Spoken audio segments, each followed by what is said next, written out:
From Santa Barbara, California, the Timeless Voyager Series, where the knowledge is timeless and you are the Voyager.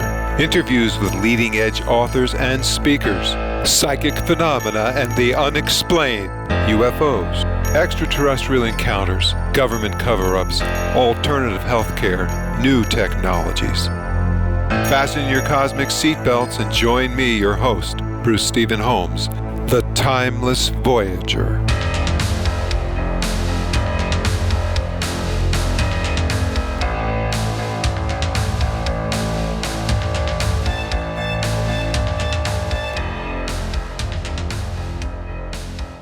Hello, everyone. This is Bruce Stephen Holmes for Timeless Voyager Radio, and on the phone line with me today is Frank Dorland. Now, Frank Dorland is, or has been, and is right now, a retired art conservator. He is listed as member number 122 of the International Institute for the Conservation of Museum Objects, headquartered in London. And he is responsible for an impressive list of interpretive contributions to the world of artistic antiquities. But that is not the reason that we're having this phone call. Actually, he is a researcher and writer on the effects of quartz crystal on mind control, dreams, and he also is working on understanding, and perhaps we'll learn more about wax painting. So welcome to the show, Frank Dorland. All right, Frank, the first question is, let's talk a little bit about quartz crystal. How did you start getting involved with this work with crystal? Back in 1950, when I was living in La Jolla, California, above the Beach and Tennis Club, I had a neighbor who introduced me to the fact that there was a quartz crystal skull in England, which was a very fascinating subject matter because quartz crystal skulls, I'd never heard of one that was a full-size human skull carved out of quartz crystal. Because quartz crystal skulls, I'd never heard of one that was a full-size human skull carved out of quartz crystal. So in my spare time, I started doing some research work back in 1950 on crystal and why anyone would spend the time to carve a human-sized skull out of it. As I did my research work, I started finding out the most amazing things about quartz crystal. Our entire standard of living today is due to the knowledge that we have derived from quartz crystal, the electronic variety of quartz crystal, which is the pure part, the single point. The electronic variety of quartz crystal has given us the radio, telephone, television, all of our communication systems, and most of the equipment in hospitals, the control of aircraft. All of this is due to their knowledge that they found out they could extract one vibration from all of the rest of the countless billions of vibrations that are going on in the universe. They could extract one and use it without interference from the rest. That is why when you tune in the radio set or a television set, you can always tune in a certain station and you can get it on that wavelength. That was originally controlled all by a quartz crystal oscillator, which was carved to that point. The crystal skull, when I heard about it, I realized that there had to be a purpose. People just don't spend thousands of hours to carve a crystal skull out of quartz crystal. They could have made it out of gold, for instance, and it would have been a simple thing to do. But quartz crystal is exceedingly hard. It is difficult to carve. Obviously, it couldn't be a fake because fakes are made to sell. Anybody who wanted to make money, they could make fakes, but they would use something like Picasso or something like that, which is fairly easy to make imitations of and have a sort of an original type of cast to them. So in my studies, I discovered that quartz crystal was one of the most important things that has ever been found, and by the use of quartz, if it's used properly, as it has been for thousands of years by, for instance, royalty, army commanders, people like that, who found out many thousands of years ago if they had a crystal, the crystal would heighten their intuition, things that they suspected, things that they wanted to find out. All of a sudden, when they had crystal, these things would become clear to them. And that is where the saying crystal clear, where that derived from. In other words, someone thousands of years ago, such as a king, if he was feeling worse and worse each day, and he had a suspicion somebody was trying to poison him or kill him in some manner, if he had a quartz crystal, he would not only know what was going on, but according to his intuition and his subconscious mind, which is aware of everything, he would be able to understand who was trying to do him in and how and at what times. The quartz crystal is an amplifier. It reflects and amplifies everything that's going on in the human body. And the human body itself, it works on electricity. That's the fascinating thing. And the quartz crystal responds to the energy put out by the body. I hope I'm being somehow a little bit clear on this to you. You actually have created a category called biocrystallography, which is, I guess, the study of the interchange of energies between the human mind and electronic quartz crystal. Is that correct? Yes, that is correct. A biocrystallographer would do his best to study people who use crystal, how it affects them, what the benefits are, and how it can be used to help other people. We found out one very interesting thing about that, and that is many of the crystal gazers in France and in England, in the old times, we were able to find a little document on that, and almost all of them seemed to be awfully happy, and they lived a long, long time. There was a sort of a fringe benefit to using the crystal when they could see clearly and understand clearly. It probably took a lot of stress from their lives so they would understand. And once people understand, then fear is dissipated. So it's fascinating to find out that these people who were using crystal as a crystal gazing object were able to live longer and have happier and healthier lives. It's interesting because we've been talking about biocrystallography, which is the study of the interchange of energies between the human mind and the electronic quartz crystal. But as you've pointed out, it's not just the quartz crystal that's important, but it's actually your study is of the smooth surface or the polished crystal, and you claim that that is what makes the difference. Is that correct? Yes, that is correct. Without a smooth, polished surface that is rounded, the crystal has a difficult time releasing any of the energy, and I might explain it in this way. Crystals, the way that nature grows them, usually have 6 flat sides, and they look like they're polished and shiny, and those 6 sides then ascend up to one single point. However, if we would imagine ourselves to get inside of that crystal, we would be like in a hall of mirrors with flat surfaces surrounding us. So if we were to create some energy inside of that crystal, which we do when we hold it in our hand or use the crystal, that energy would be striking these flat surfaces and ricocheting like a bullet hitting a rock. And it would keep bouncing around inside and not get out, because the energy waves to be released, they go in sort of a semicircle in all directions at the same time. That's the way radio waves are broadcast. For a flat surface, they usually bounce off of it like a television signal will bounce off of a tree or a home, and you'll get a split signal. So if we had a crystal that was rounded and polished, that means that these fields of energy which are being broadcast, which are in ovals, big ovals in all directions at the same time, they hit a curved surface, and it's like a slingshot. They're slung out. It gives them more energy, and they're released easier. And that is why when people found a crystal ball originally, this would be many, many thousands of years ago, 6, 8, 10,000 years ago, they immediately found out that the crystal ball worked better than anything else, that they suddenly, their intuition was increased and they realized things that they only suspected before. I could explain how the first crystal balls came into existence, and it would be someone, a traveling tribe or something like that, maybe 8,000 years ago.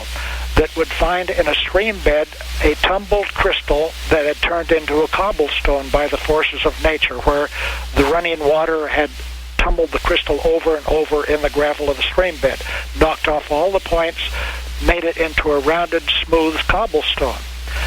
They would find that and hold it up, and since the sun would go through it, ancient man believed that this was something right from heaven, because it was a divine object if the sun went through it.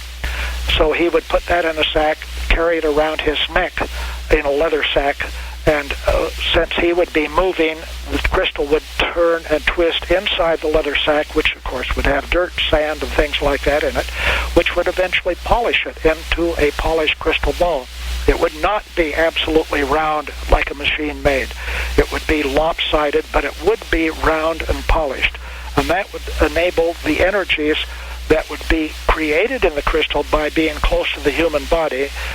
It would enable them to be broadcast without a whole lot of them being disintegrated and lost in the energy of trying to get out from the flat sides of a natural crystal. I might also say that they found out eventually that if it was concave and convex, both the inside curve and the outside curve, that there was a lot more energy that was released. I discovered it when I had the crystal skull, the English crystal skull called the Mitchell-Hedges crystal skull. I had that for 6 years of research from 1964 to 1970, and it became very famous throughout the world because it was fascinating to the different television networks. I found out that I must be careful and not allow people to sit and look directly into the face. Not that they were looking into the face and getting much. It was the eye sockets, which were carved deeply into the skull, which made the concave surface, and then the forehead and the brow and the cheekbone were right next to that, and the nose bone, which would allow the concave convex surface, which acted sort of like a slingshot and would cast out the information the skull was receiving, which came from whoever was sitting in front of it. I had to be very careful because a great many people would go into a trance and misinterpret as to what was going on in the room. Frank, I understand that lead is the one thing that blocks out all the vibrations, and glass is an insulator, so people who have been using glass or lead crystal balls find out, or at least we know that they don't work. Is that correct? That is very correct, and lead crystal balls or glass crystal balls, and now crystal balls are so popular that they even make them out of plastic. However, let me explain that quartz crystal is electronic because it has a network structure where the cells are repeatable and symmetrical, and this network is repeated over and over in the crystal to make a larger crystal, whereas glass doesn't have any repeatable structure. Glass is non-symmetrical, and scientifically glass is actually a liquid which becomes frozen at our normal temperature ranges.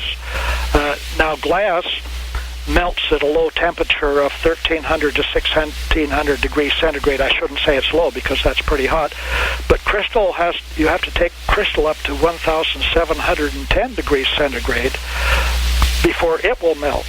Now lead crystal is beautiful.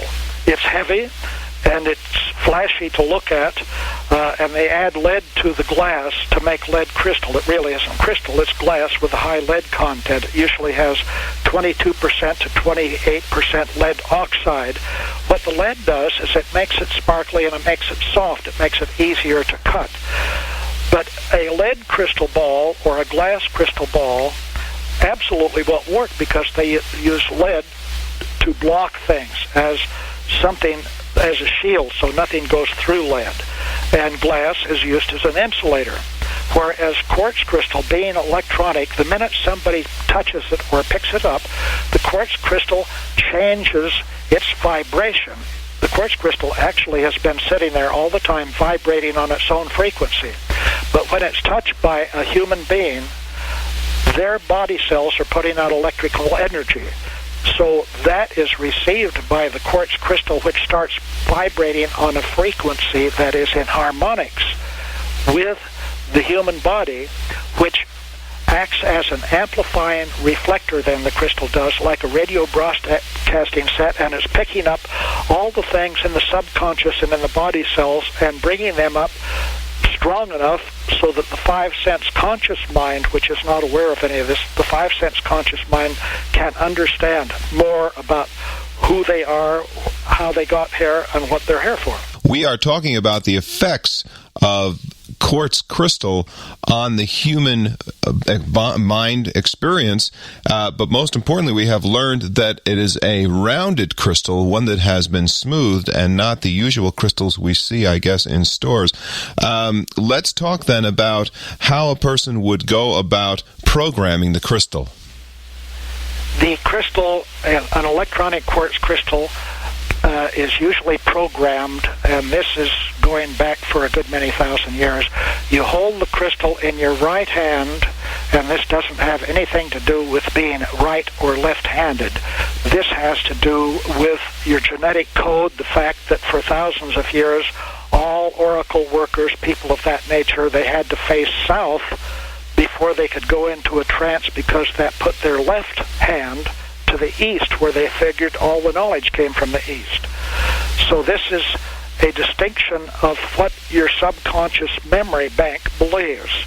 They believe the right hand is for giving or fending off evil from the west, and the left hand gets all the knowledge from the east. So you would hold the crystal in your right hand, because that's the giving hand. Then you would put your right hand in your left hand to make electrical contact, so that the information can go directly from the crystal into the left hand. While you're holding the crystal in your right hand, then whatever you want to do, for instance, if you want to compose music, you would say to the crystal, and you say this out loud, I wish to compose some beautiful music, something that will make people happy, something that will impress people, that will soothe their spirits, that will help them. I want to hear the music in my meditation. I want to be able to write it down and compose something beautiful and new. And you go on to explain all the different things, how it can be done. It has to be something that is logical and sensible and can be followed. In other words, you make a paragraph that you start in with the first letter of the word of the sentence, and you keep on going till you finish. That puts not these words into the crystal, but the crystal receives these impulses from the body cells and from the voice. It relays them via pulses, just like my voice is coming to you through pulses. These pulses then go into the left arm. They go up the arm and up into the brain, and the brain then drops down these vibrations into a gland called the hypothalamus, which is like the electronic switchboard network for the entire autonomic nervous system. That's where all the signals go and are separated out. They receive this signal about being a composer and hearing music. They file that information away, and then that information is sent back into all the body cells and down the right arm until it hits the crystal again, which it repeats and goes around in this sort of a figure-8 loop until you stop talking to the crystal. Then you put the crystal in your pocket, wear it around your neck or something, and while that human being is busy answering the telephone, driving the car, doing these mundane things which we have to do, perhaps cooking the dinner, the crystal keeps vibrating that information into the body cells and into the subconscious to keep that idea right on an even line for that person, so that when they get a chance to next think about composing or to go into a meditative trance, they are liable to hear the music. I have furnished crystals for quite a few people who have made compositions who are high on the list and have been very, very popular. I cannot give you their names, because when I make a crystal for someone, that's in confidence, just like you go to a doctor. That's between you and the doctor, or between the biocrystallographer and the client. I hope that explains the programming. The question, though, that I have at this point is, now that we know a little bit about what the crystal should look like and how to program it, why don't you talk a little bit now about how you make these crystals and what people should look for?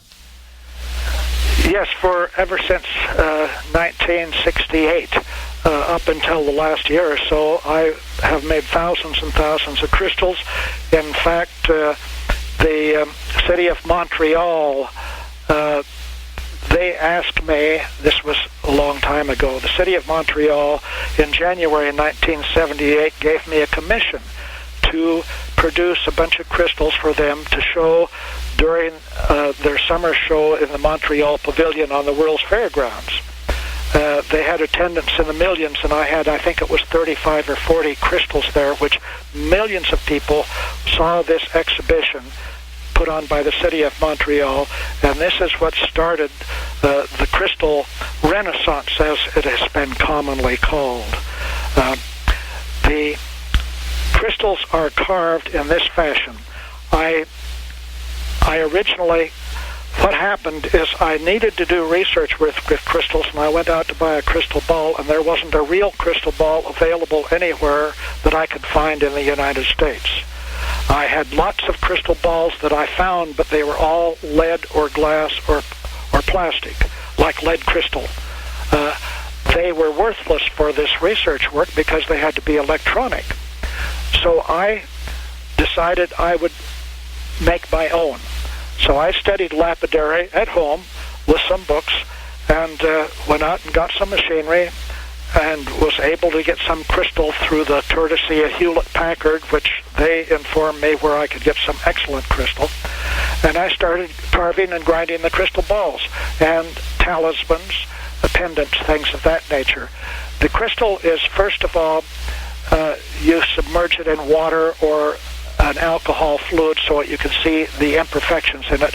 Then you mark it and cut away the imperfections using a diamond saw or diamond tools, diamond grinding tools. The diamond is necessary because it would take so darn long any other method. In ancient times, they used to use a string and had draw it back and forth using sand and water. Well, my God, it takes 2 years to make a cut. With the diamond grinding tools, which are very common now, it is easy. The crystal will carve and cut easily. A diamond saw, we just cut out what we want. Then we take a diamond grinding wheel and grind away what we don't want. They call it carving. It's actually dispensing with all of the things you don't want. Then you do the sanding and the pre-polishing and the polishing. And finally you have a very beautiful crystal with carved surfaces that are polished, and they are curved outside and inside. Then you need to put silver on it, because the only metal traditionally that can touch silver, crystal, is silver. Can you explain that? Yes, crystal is the spiritual metal. In olden times, they believed that silver was spiritual and gold stood for greed. Gold was a commercial metal, of course, and so for a spiritual metal, silver was chosen, and that has been used for many, many, many thousands of years. And in India, for instance, if they wanted to build a building for Buddha, the foundation itself, and this is hard to believe, but it's absolutely the truth, the foundation would be a slab about 20 by 20 feet, 7 inches thick of solid silver, and everybody knew that it was silver, but nobody stole it, because they would not steal from Buddha. They would not steal from a spiritual building. Also, in the Catholic Church, there are many, many altars that have not a few ounces or a few pounds, but several tons of silver. You can often see some of this, and a lot of it has been gold-plated, so because it looks nice, but the basic metal was silver. There were 4 fabulous elements. They were called water, crystal, silver, and the moon. You see, crystal is supposedly frozen holy water, so you'd have water and crystal. Silvery, like the silvery moon, silver and the moon are the 2 associated elements. They go together. The moon was the calendar and the timetable for all events, and silver went with the moon because silver was the spiritual metal used in all of the events of a spiritual nature. So they would tell by the moon when they were next going to have a church meeting, something of that nature. So silver is the only metal that should touch silver. I've had a lot of people say, I'm a golden girl, I want gold on my crystal. I won't do it. There is a chance, if they were very sensitive, that putting gold on the crystal, their subconscious mind could punish them by making them sick. The subconscious would think, this person has defied all the laws that we've had for thousands of years. They're putting greed with the crystal. And so I won't put gold on crystal. If somebody wants that, they can go to a jeweler. You see, the work that I did with crystal, I was not making jewelry. I was making working crystals.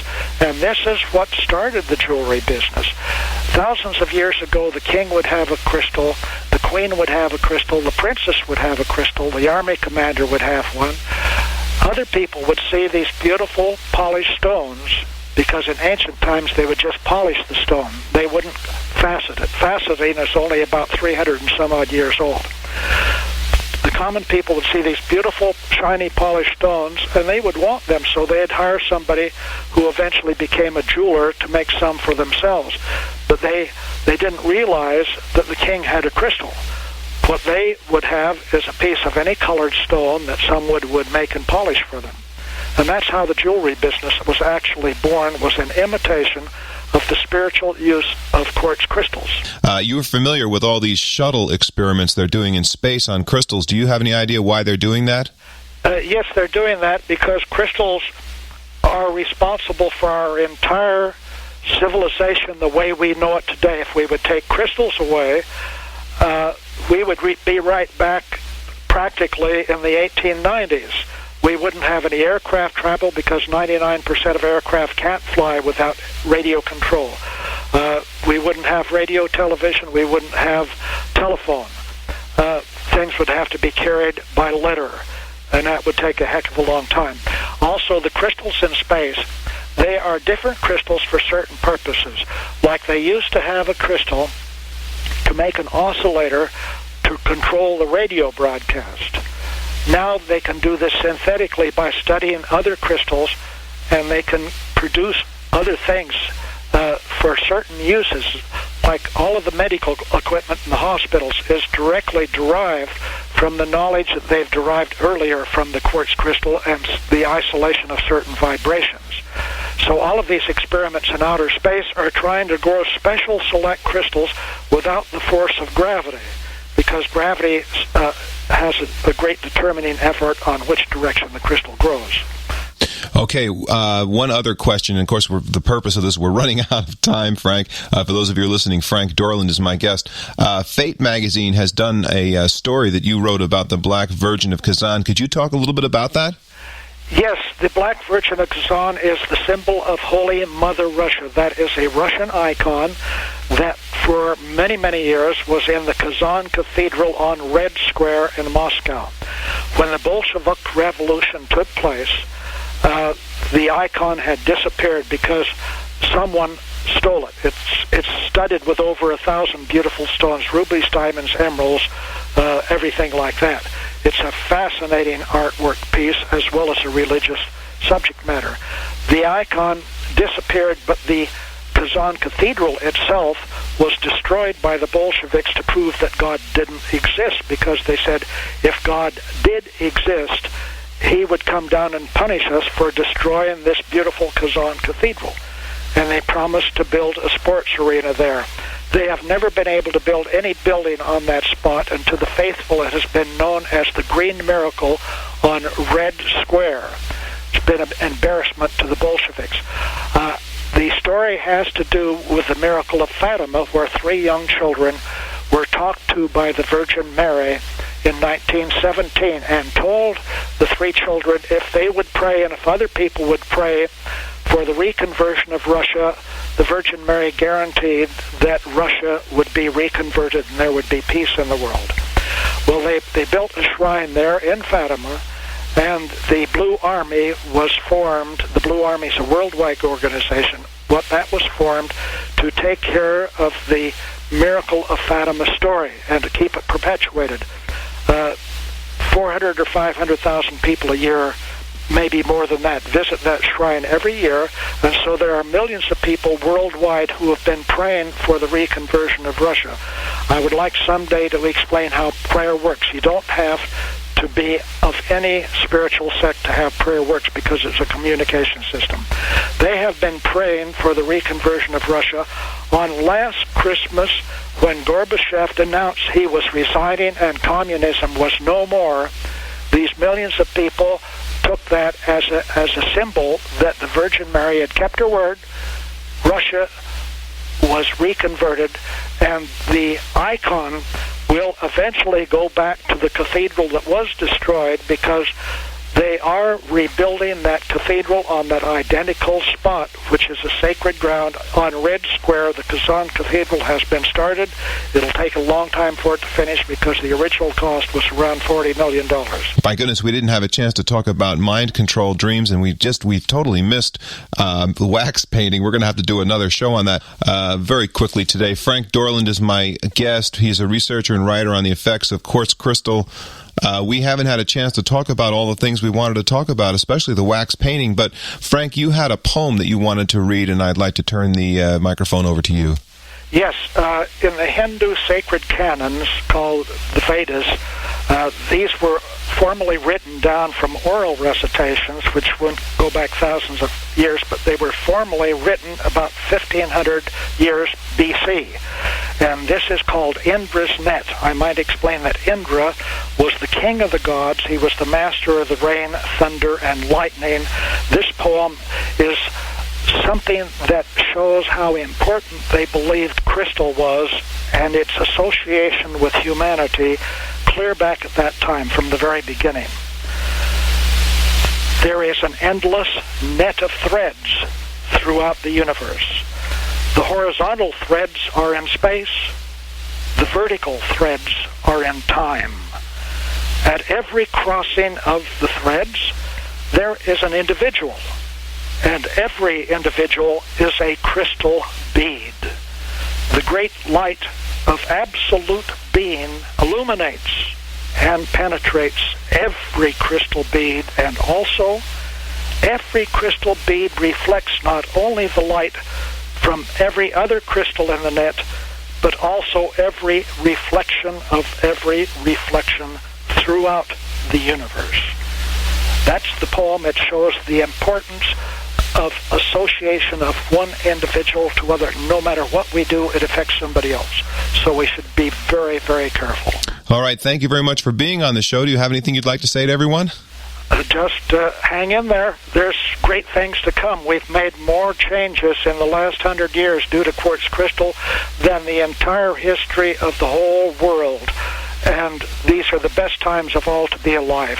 There's nothing to compare with it in past history, and this isn't anything as to what it's going to be in another 100 years.